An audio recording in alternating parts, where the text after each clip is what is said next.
Welcome to the Rational Optimist Podcast. 150%. That's how much nuclear energy production will increase if the new Secretary of Energy nominee has his way.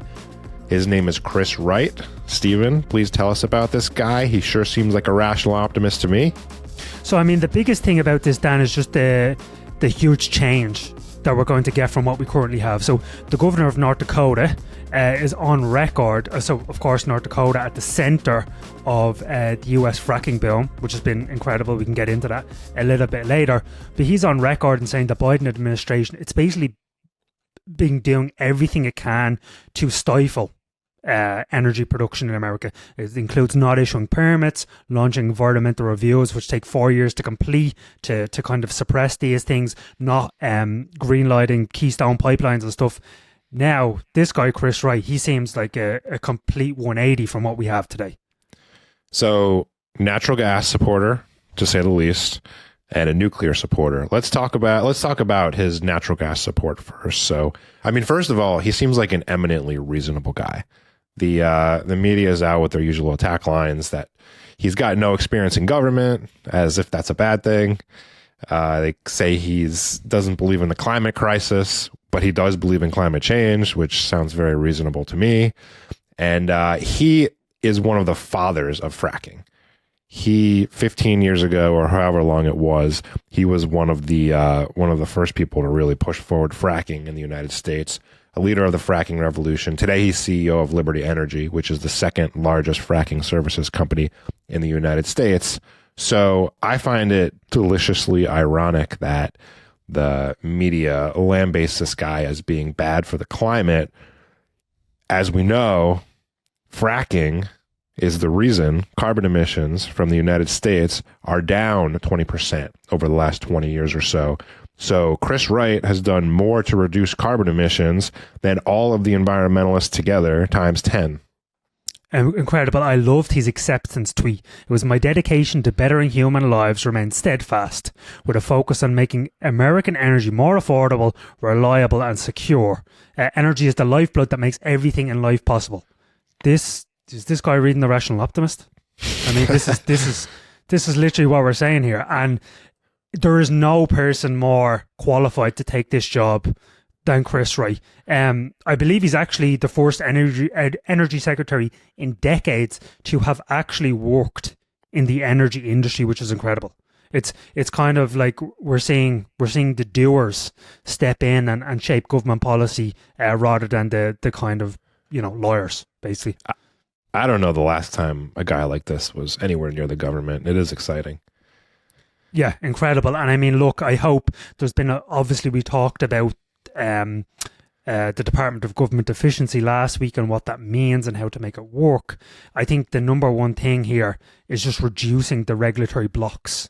Okay, so whether that's removing environmental reviews that take on average of 4 years to complete, or all these permitting roadblocks that actually don't just block nuclear and don't just block natural gas, they also block solar. So it seems like this guy is on board with the idea of creating energy abundance in America, and it's an awesome thing. So his role in fracking is very strong. He got on camera in 2019 and drank a glass of fracking fluid to demonstrate that it's not dangerous, and just to show that he's not an oil tycoon CEO, as most of the headlines are painting him to be. He actually blamed, so you remember the paranoia around fracking fluid way back in the day, like everything from it lights your tap water on fire to it has dangerous chemicals that can negatively affect your health. So he blames the fracking industry for that paranoia because he says it resisted disclosing what's actually in the fracking chemicals. So very reasonable. He blamed his own industry for that. I'd actually never heard that before. And he's a supporter of nuclear. So I believe he's on the board of Oklo, which is an advanced SMR, small modular reactor company, started by Sam Altman, or at least funded by Sam Altman. And he's also stated that nuclear should go from 4% of energy production to 10%. So again, I love the fact that he's a supporter of all these these energy technologies, not just like I'm from the oil business or we support renewables. He's kind of like, hey, if it makes sense, if it leads to cheaper, cleaner energy, I'm all for it. Yeah. So his North Star is we need to produce as much clean, cheap energy as possible, which it's just A+. He's an A+ nomination. If this is any indication of the other nominations that we're going to get, I'm going to be a very, very happy man. I don't know if it is. Some of the other nominations are you can't learn, everything there is to know about a nomination. Like, we happen to be experts in this area, so it's easy to comment on it. Some of the other ones seem like trolling, but we'll see how that goes. Yeah, and I mean, I guess it's an interesting question. If you had to nail one cabinet department, each is so incredibly important, but I think the Department of Energy is one of the most important, because as we know, energy is the master resource, right? Everything. I actually was listening to a speech by Chris Wright, and he said the main cost of our food is energy to grow it, energy to transport it, energy to keep it, if it's in fridges and stuff at Walmart, energy to keep it cool, or then cook it at home. Everything in our daily lives and innovation relies on the bedrock of cheap energy. So hopefully this is a nice change. So he comes from the fracking industry, big nuclear supporter, as you said. One of the statements he's made already is he wants to take nuclear power production from 4% of the U.S. energy mix to 10%, so 150% increase. And a big way, we're gonna most likely need SMRs to do that, because there's only 3 traditional nuclear power plants that can be turned back on that have been shut down in the last couple of years. And we can build new ones, but they're huge and expensive and they take forever. Hopefully they won't take as long under him, because he can slash a lot of the regulations. But SMRs, talk a little bit about SMRs. We visited an SMR factory in Austin last month. We did. It was awesome. So yeah, essentially we think about these nuclear power plants as these huge giant structures on the outskirts of towns. I think there's something like 90 nuclear power plants in America, and it produces 20% of the electricity. The figures we talked about was the power generation, which is a little bit different, but powers 1 in 5 American homes today. The problem with these plants is that it's got extremely expensive to build them, and they take 15 years to build them. So I believe the last set of reactors that were built in Georgia, the Vauxhall power plants, something like $30 billion when all was said and done, and almost 15 years. So we need to kind of, how do we roll out nuclear energy faster? How do you make it cheaper? How do you make it even safer? Instead of those big giant nuclear cooling towers that you see, what about a reactor that you can put on the back of a truck? A reactor so small it can fit in your garden shed. And that's what we're seeing now with this new breed of small modular reactors or micro reactors. Dozens of startups working on these things. And to be clear, the technology still needs, it's there, but it's not fully developed yet. But there's 2 big things going for it. You have this, I think we're getting more friendly towards regulation. That's great for these small modular reactors, much faster to build and put up. And then also you have, for the first time ever, customers willing to sign extremely long-term contracts. So Amazon, all the big tech companies coming into the market. So I think we're at the start of something amazing. Me too. So it's probably worth saying really quickly. You're writing about this in the Rational Optimist Diary next Sunday, about how the richest countries have the cleanest environments. So there's this general zeitgeist out there that if you want to grow, if you want to innovate, if you want to make your population prosperous, you have to sacrifice the environment for it. And that's like, you see that worldview in all the headlines about Chris Wright and about anything that has to do with clean energy or the climate crisis or any of that kind of stuff. And it's just not true. Richest countries have the cleanest environments. Very, very true statement. I love that, because it really shocks people. I will point out, I'll give the climate activists one.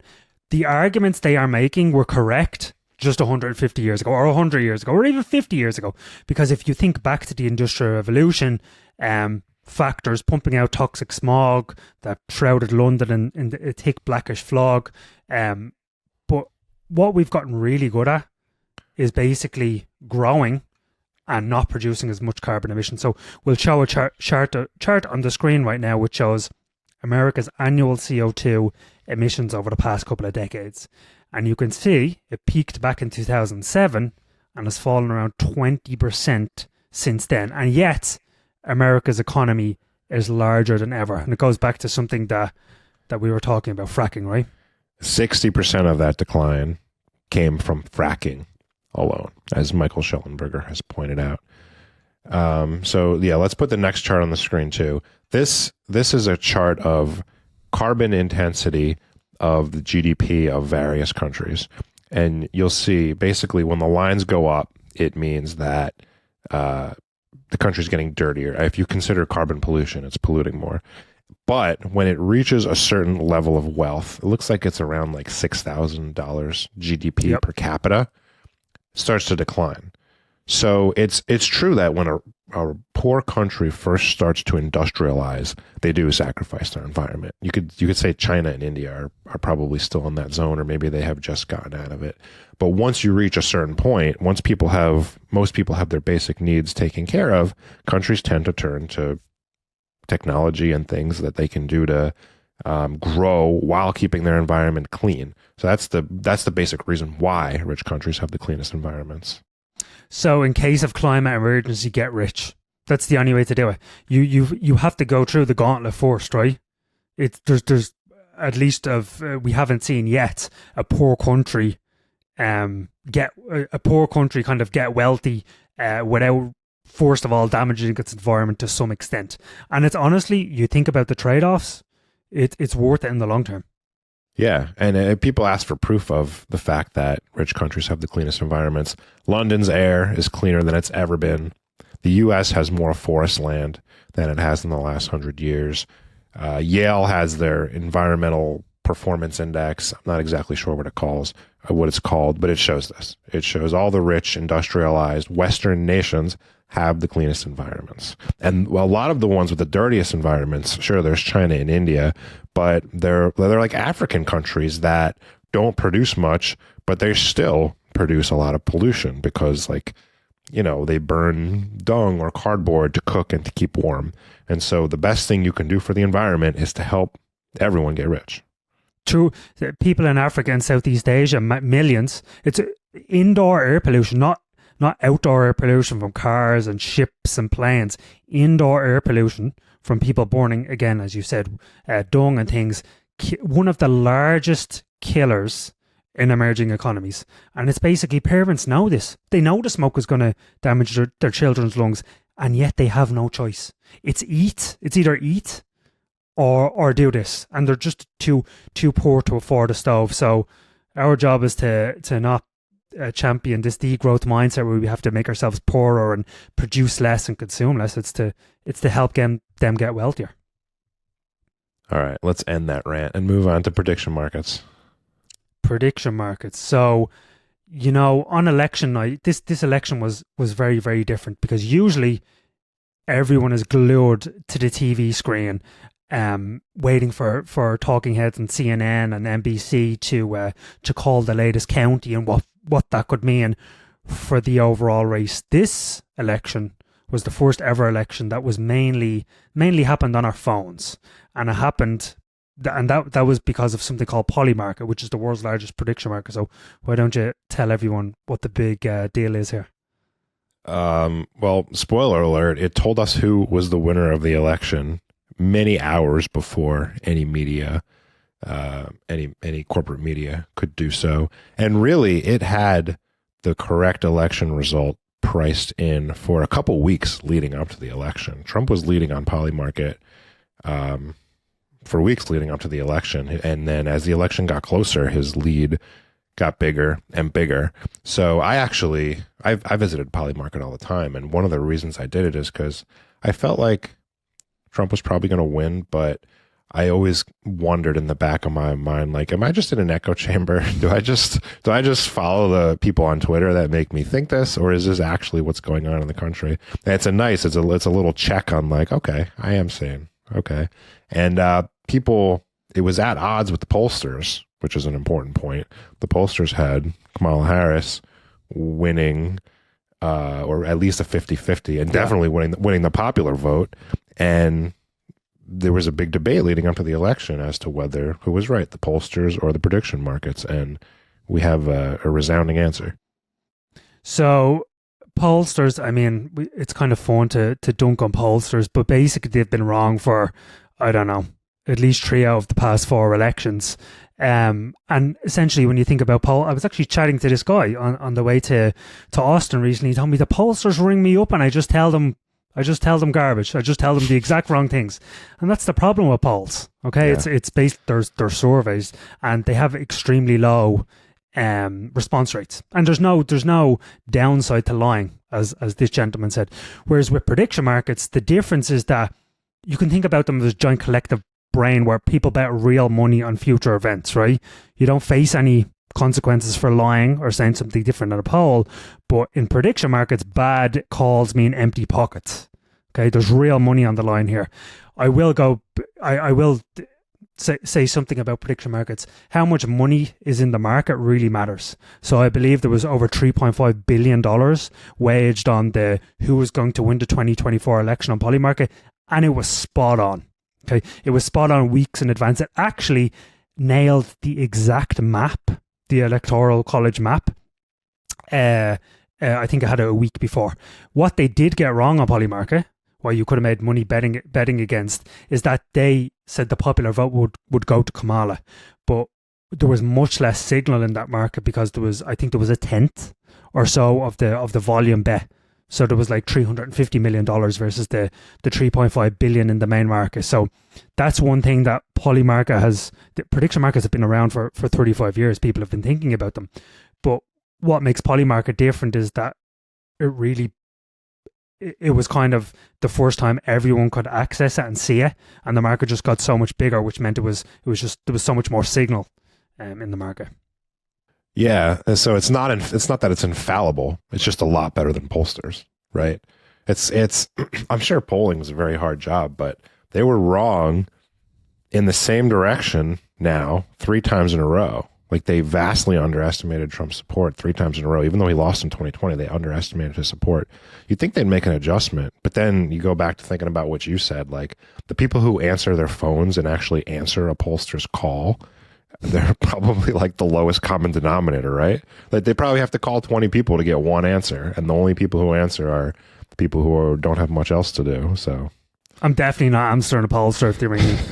Definitely not.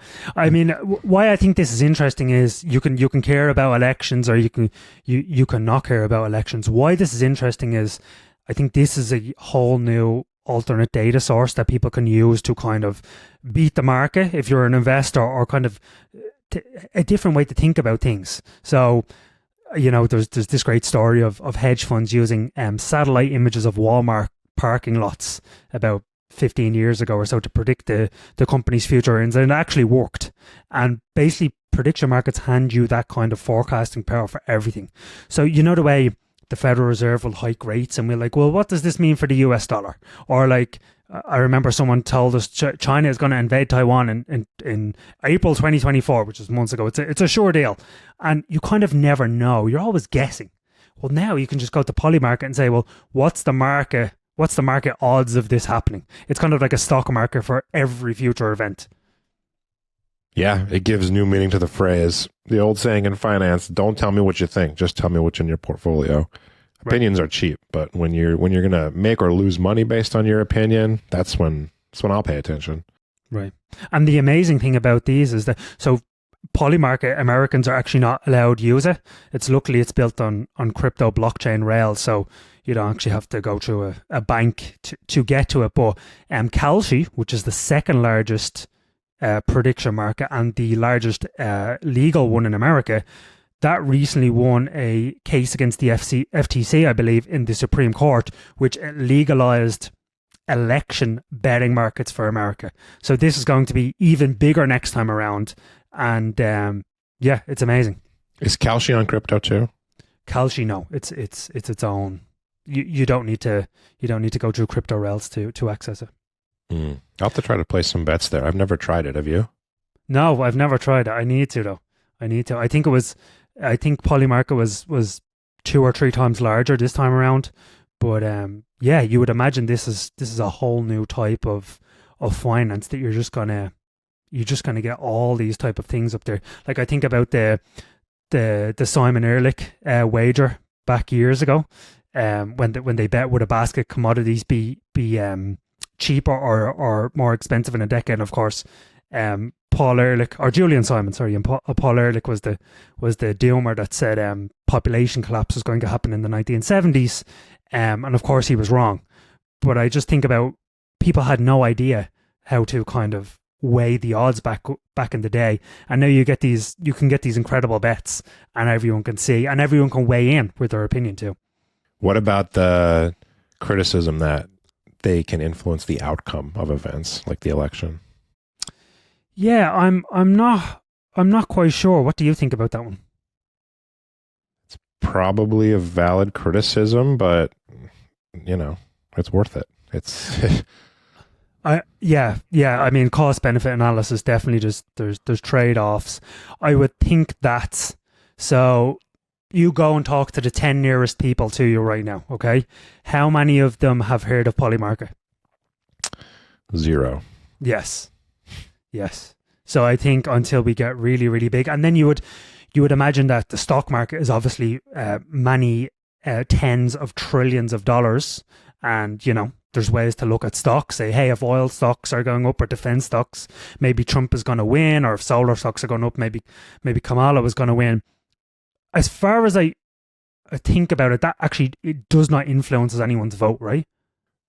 Well, if your preferred candidate is a 10-1 underdog and it's raining outside, it might influence you to say, I'm not going to go vote because, what's the point?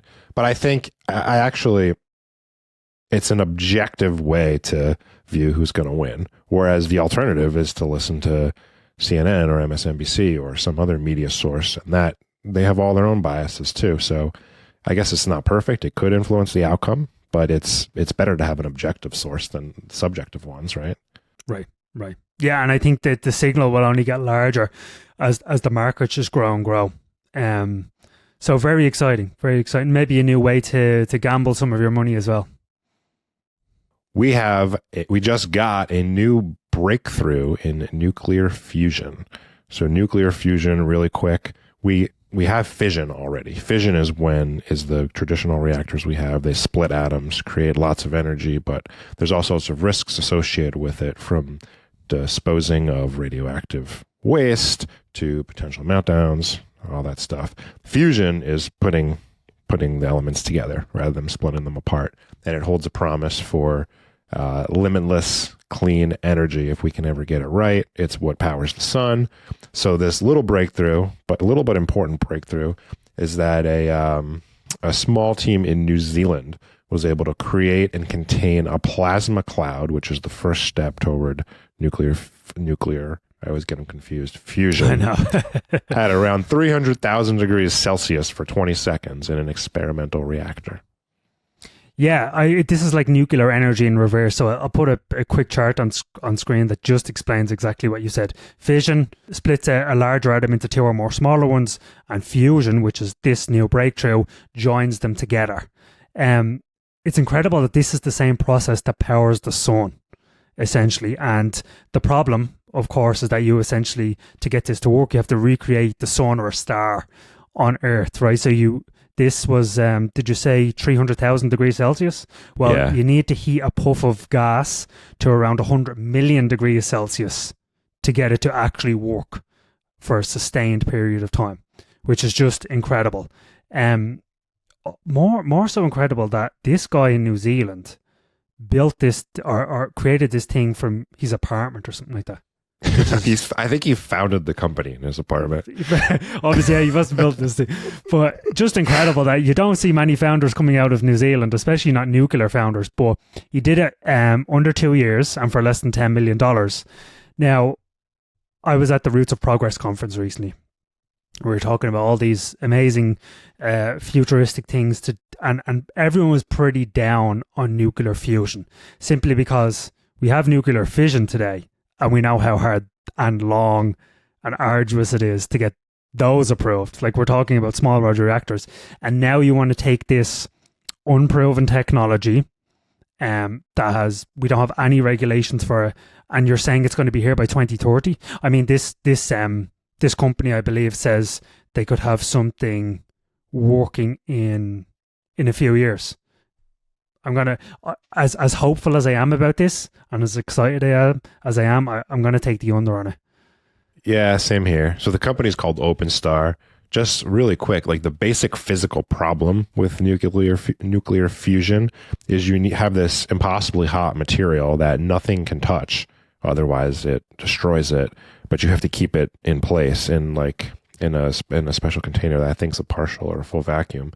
And so the only way to do it is with magnets. So all the experimentation going on is various ways to use magnets to contain the reaction. Like you said, this is 10 years in the future, probably, at least. Luckily, we have traditional fission that there's such a backlog of innovation that hasn't happened over the last 50 years because the regulations have been so crushing. And I think that's going to open up, and we're going to get so much innovation in nuclear fission over the next couple of years that fusion, it's okay that it's very far in the future. I can see those two words tripping us up in the future. You know, just before we move on, this OpenStar is not the only startup working on this. There's Commonwealth Fusion Systems is in Massachusetts. I mean, these nuclear startups are in the weirdest places: New Zealand and Massachusetts. Incredible. It must be hard. It must be so hard to get money to do these kind of experiments, right? Like, right. Hey, we're gonna try this thing. It's probably not gonna work, and even if it does, it's not gonna make any money for 20 years. Who wants to invest? Yeah. It's a weird one anyway. But I want to show you a picture of one of the chambers that you talked about. The magnets in the vacuums. This is a picture of a chamber that they built. So the details on it. It's a circle around its core that's 18 giant magnets. And each of those magnets is powerful enough to hoist an aircraft carrier in the air. And when the machine is turned on, the magnetic forces will be as strong as 10 heavy rockets lifting off from the Earth. Each magnet weighs 30 tons. So this is just some incredible engineering. And I'm so grateful these guys are doing it. But it's definitely a slow burn, this one. I like how it all boils down to physics. We have this impossibly hot thing that we need in a specific spot, but we can't touch it. What do we do? Hey, before we get to the dose of optimism, did you know Russia went to Venus? No. Landed a probe on Venus. When? I think it was in the 70s or the 80s, but just your thoughts on it being incredibly hot and nothing can touch it kind of rejigged my memory. So basically, temperatures reach absurdly they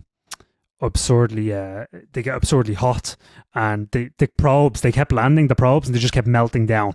So they'd like spend a decade of their time and tens of millions of dollars, and the probe would last for like 90 seconds. But yeah. Dose of optimism back on Earth. So in the 2010s, you may remember US life expectancy, it kind of plateaued and then even slightly fell. And of course, this led to some very negative commentary. You say, Stephen, you say things are getting so much better, but life expectancy is falling. What's going on? Well, I have a chart to show you. Life expectancy is rising again, and it's at record highs, mainly due to drug overdose deaths falling in 2023, murder's been falling, and obesity is now decreasing as well. So long live America. Great news. We're back on the good long-term trend. Awesome. Viewers, you can boost our optimism by hitting the subscribe button, ringing that bell, and leaving us a comment. This greatly helps our channel grow. We appreciate all of your support, and we'll see you next week.